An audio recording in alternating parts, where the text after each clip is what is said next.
Langsung to the point.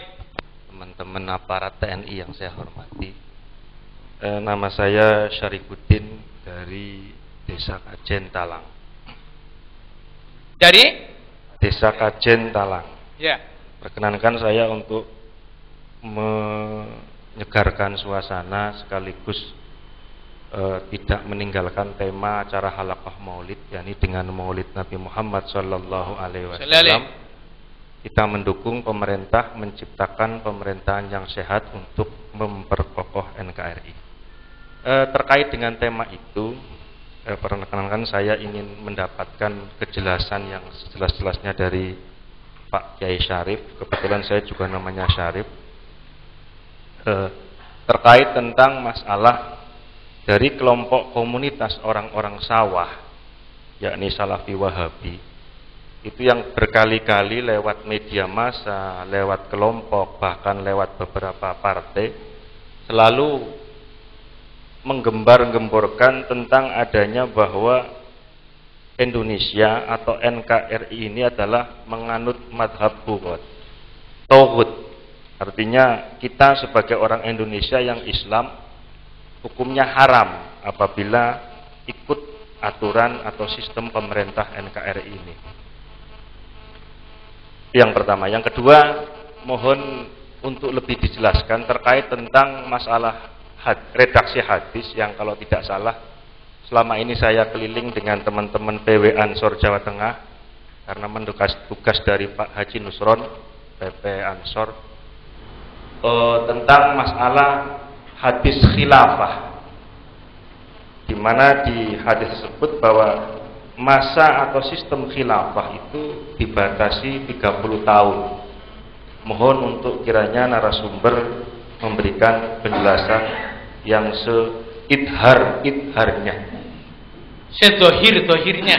Idhar mawon pun. Wong kula niku tiyang tajwid terus bingung wae niku Quran kira asabar paham. Niki mawon matur nuwun pangapunten. Terima kasih. Assalamualaikum warahmatullahi wabarakatuh. Yang kedua silakan. Monggo. Assalamualaikum warahmatullahi wabarakatuh. Ya. Nama Abdurrahim dari Pesarian. Menanggapi apa yang telah disampaikan oleh narasumber tentang qiraat sab'ah, tadi baru disebutkan tentang Imam Nafi, Ibnu Katsir, Abu Amr, Ibnu Amir, Asim, Hamzah, Ali Al-Kisai, termasuk juga para perawinya Ibnu Qaulun, Waras, Basi Kumbul, As-Susi, Ad-Duri dan sebagainya. Tapi belum saya dengar tentang thariqah, bahwa dalam qiraat sama itu ada imam, ada rawi, ada thariqah yang disebut thariqah Ad-Dani, Asbihani, thariqah Tibatun Nasri, thariqah Asyatibiyah. Tolong pertanyaan, jelaskan tentang thariqah Asyatibiyah, thariqah Ad-Dani, thariqah Asbihani, thariqah Tibatun Nasri. Terima kasih. Assalamualaikum warahmatullahi wabarakatuh. Satu lagi. Ya, monggo.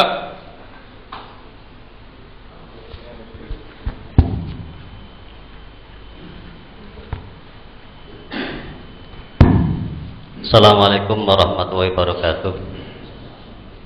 Saya mewakili dari STIBN Tegal. Sekali lagi namanya? Muslim. Perbedaan pendapat ataupun penafsiran terhadap ayat suci Al-Quran ataupun hukum-hukum Islam ini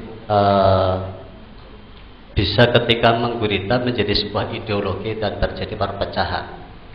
Hampir kita belajar dari pasca kepemimpinan Sayyidina Ali terjadi berbagai macam konflik berbeda ketika bergantian kepemimpinan. Kemudian kalau kita lari ke Indonesia, artinya saya melihat dengan perbedaan-perbedaan itu kita dituntut untuk toleransi. Nah, bahasa toleransi ini apakah juga bisa dikaitkan dengan ketika ada satu akidah ataupun aliran yang memang menurut pemahaman umum itu salah, sehingga ada terjemahan aliran sesat. Banyak contoh-contoh kasus yang terjadi di Indonesia karena perbedaan pendapat. Apakah ini bagian dari perbedaan pendapat kemudian kita dimintakan untuk toleransi sehingga kita bisa menyelamatkan umat dalam konteks NKRI? Kami mohon penjelasan dari Pak Kiai sehingga masyarakat bisa menjadi pegangan sebenarnya fakta-fakta yang terjadi di masyarakat harusnya bagaimana. Barangkali itu, sekian, terima kasih. Assalamualaikum warahmatullahi wabarakatuh. Ya. Pertanyaan dari Pak Syarifuddin Kacen, yakni tentang apakah benar bahwa NKRI itu toghut? Ya, ada beberapa buku yang masuk ke Indonesia, baik lewat pribadi maupun lewat beberapa percetakan. Satu diantaranya ada berjudul As-Salafiyah Al-Mu'asirah Ila Aina. Judulnya begitu. Itu membahas tentang gejala yang timbul sekarang, yakni tentang paham salafi kontemporer. Itu dari mana dan mau kemana. Tampaknya mereka juga menjadi masalah di Mesir, yang arahnya adalah internasionalisme kekuasaan. Begitu. Ini kelihatannya patut dibahas dan dijawab oleh narasumber, dan juga tentang hadis khilafah itu apa benar hanya 30 tahun saja. Terima kasih. Bismillahirrahmanirrahim. Ada yang dilupakan orang ketika berbicara tentang hal-hal yang menyangkut kenegaraan. Apa? Yaitu dari mana orang itu mulai bicara. Bagi kita mudah saja sebetulnya. Pulang dari mana, ketemu dengan siapa, dan sekarang mondar-mandir kemana. Kalau dia yang pulang dari Amerika kemudian jualan, buka warung McDonald, jangan kita percaya kalau dia berkata McDonald lebih baik daripada pecel lele. Saya nggak akan percaya.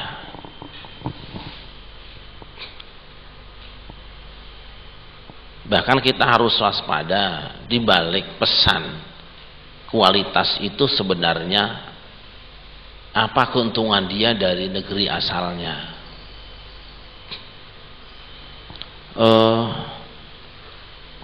Terserah diakui atau tidak, tetapi diketahui secara umum bahwa setelah keruntuhan khilafah Turki Utsmani itu kerajaan Saudi berkeinginan untuk menjadi khalifah.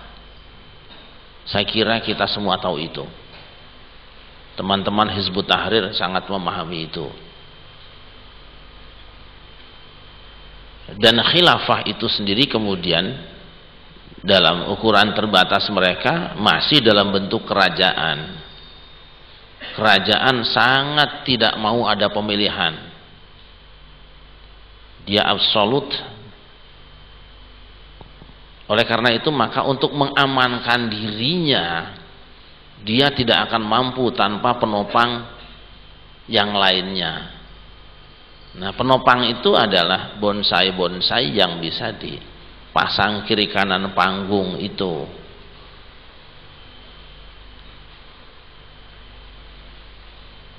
Maka keluarlah fatwa.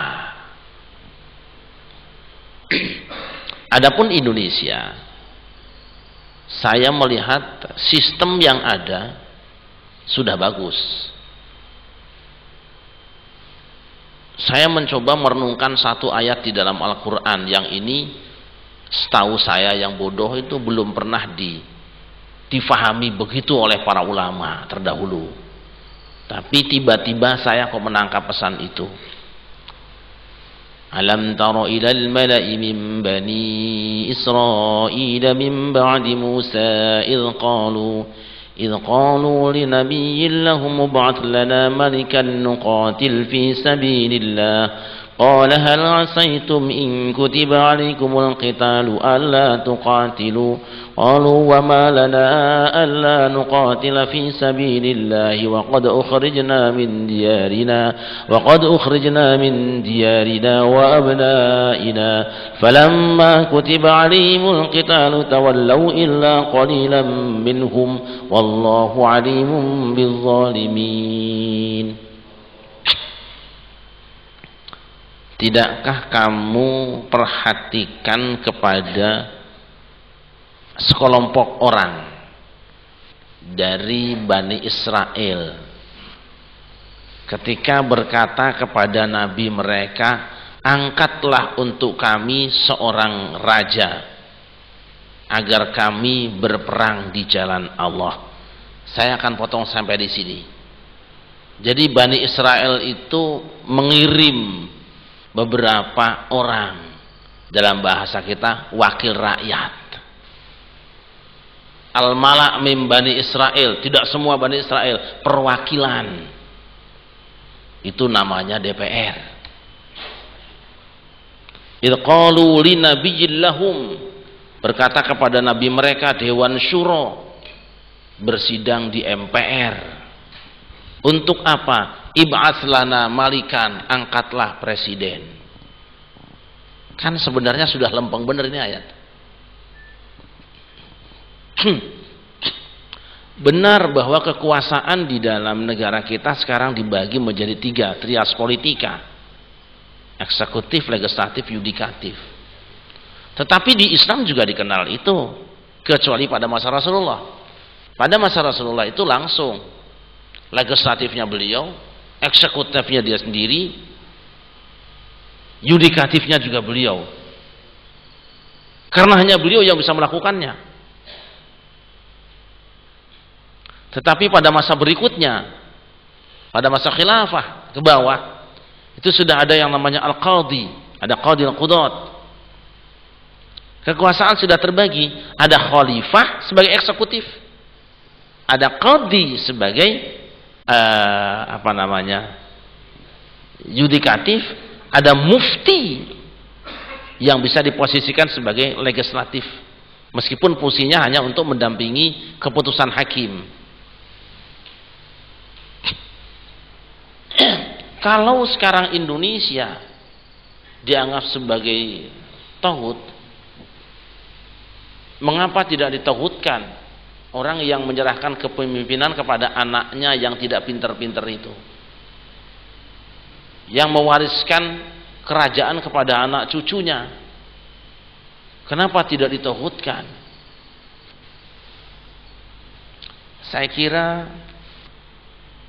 ada yang menarik. Di Saudi Arabia sendiri sudah ada pemilihan parlemen ya, sudah ada kan, mulai karena desakan rakyatnya sudah ada pemilihan parlemen. Tapi calon parlemen ditunjuk oleh raja. Apa itu nggak tahu kalau begitu? Ya SAB lah, sama aja bohong. Tapi kan tidak usah ditauhidkan karena banyak duitnya. Kalau duitnya habis, ya tauhid. Kalau tidak bisa bangunkan masjid baru, tauhid itu.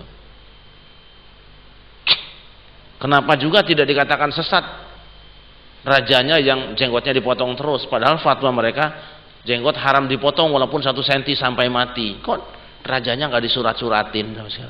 Wanita yang kayak ini ngomong.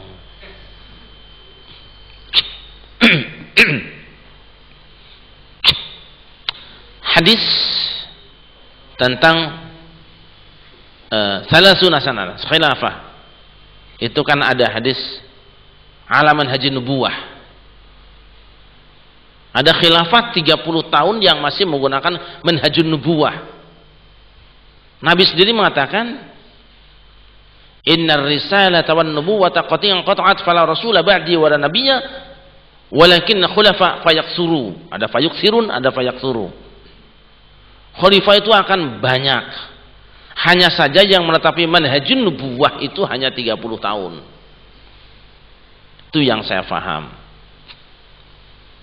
Terus apa lagi? Yang pertanyaan pertama itu. Kalau tentang qiraat saya kira tidak ada relevansinya lah dengan ini ya. Apa Syatibiyah dengan Taibutun Nashr atau dengan Abu Amr Ad-Dani, saya kira kurang pas lah ya. Nanti malah jadi nggak nyampe-nyampe lah. Mohon maaf ya. Wal mas'ul bi'ala min as-sa'il. Yang ditanya tidak lebih tahu dari yang nanya mungkin itu. Itu tadi jawaban untuk pertanyaan yang kedua dari Kiai Haji Abdurrahim Syariah. Sudah terjawab tuh. Al-mas'ulu laisa al-mas'ulu bi'alam min as-sa'il. Iya. Jadi Anda malah dituntut untuk mengkaji lebih jauh lagi. Terima kasih.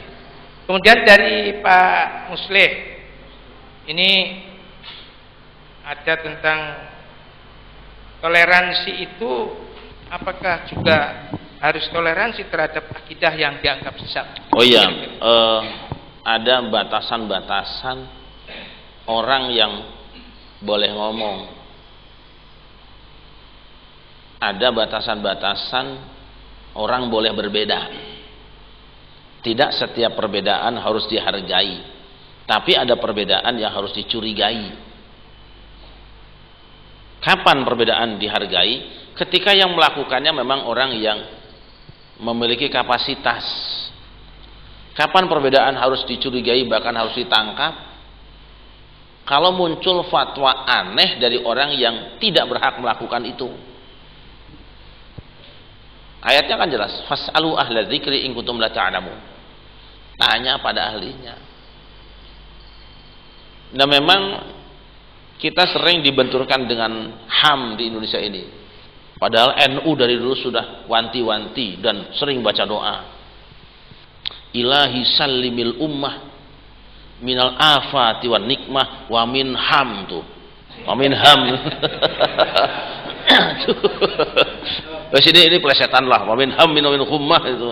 Jadi kita mohon perlindungan kepada Allah, jadi dikaitkan dengan ham melulu. Kita ini kebablasan. Bukan tidak boleh berpendapat, tapi siapa yang harus berpendapat? Itu masalahnya. Loh, kalau kemarin tinju, sekarang baru jadi imam pakai 2 bahasa, apa nggak rusak agama? Dalilnya bagus. Kan dengan bahasa Jawa yang sholatnya di belakang saya bahasa Jawa. Lho nek imam Istiqlal Mas. Sing sholat iku ana Sunda, Jawa, Batak, Aceh, Bugis, mau 100 bahasa kapan rampungi sholat. Dan nggak ada imam, daripada nggak ada imam nggak sholat aja sekalian. Bagaimana imam Masjidil Haram? Semua orang harus memahami yang dibaca dengan bahasa imamnya kudu bisa semua. Sholat zuhur tekak subuh gak rampung. Nah seperti itu sebetulnya ya. Dan memang syukurnya masih ada pondok pesantren yang punya pakem. Di pesantren itu kalau belum hafal ini nggak boleh. Di tempat saya saja pesantren kecil, sampai tamat aliyah tidak boleh nanya. Tamat aliyah kuliah di PT IKI, duwin pulang boleh mulai diskusi. Sebab sekali bertanya dijawab dia akan jawab lagi, itu bahaya. Sanawiyah aliyah di tempat saya tidak boleh mengeluarkan pertanyaan dan apalagi menjawab. Bolehnya menghafalkan, itu toh. Nanti ada waktunya. Luar sekarang enggak. Diskusi mingguan, baru dapat 3 minggu. Wah, sudah berpendapat. Menurut saya, menurut karo kamu gitu karepe to. Menurut saya. Mohon maaf jadi tidak. Dan saya kira kita perlu ada rekomendasi. Mungkin kalau memungkinkan dari kita kiai-kiai yang ada malam ini rekomendasi. Minimal untuk Kabupaten Tegal atau Kecamatan Kebasen di sini ada rekomendasi. Kecamatan ini tidak menerima komisi fatwa gadungan. Iya, saya kira oke. Kita tegas saja. Kalau tidak diprotek seperti itu, Islam ini banyak kena virus ini. Itu masuk otonom nggak, Pak? Hah? Masuk undang-undang otonom nggak? Enggak, undang-undang tolak bala. Saya kira Pak Camat yang menjamin kenyamanan ibadah warganya. Oh, kalau warganya nyaman ibadahnya semua, belum kiainya masuk surga, camatnya dulu. Tapi kalau rakyatnya gelisah, banyak aliran ngawur, ibadahnya ragu-ragu, malingnya masih jalan-jalan, rokoknya dhisik, camatnya lebih rokok dhisik. Tapi saya kira insya Allah kita akan sama-sama lah, kita proteksi di sini, kita jagani. Masih banyak pekerjaan lain. Lihat Irak, hancurnya tuh setelah dimasukkan, yaitu tadi, nggak usah disebut lah. Afghanistan dimasukkan, perempuannya suruh di rumah terus, tutup mukanya, itu jadinya. Tapi mereka tidak akan berhasil menghancurkan Islam kalau lumbung terkaya Islam Indonesia masih utuh. Ini sudah merapat terus, saya kira itu, mohon maaf, itu ya coba ya. Tampaknya pesantren-pesantren harus lebih memperkokoh barisannya, gitu ya. Karena benteng terakhir ada di sana. Ada lagi tambahan dari Pak Kiai?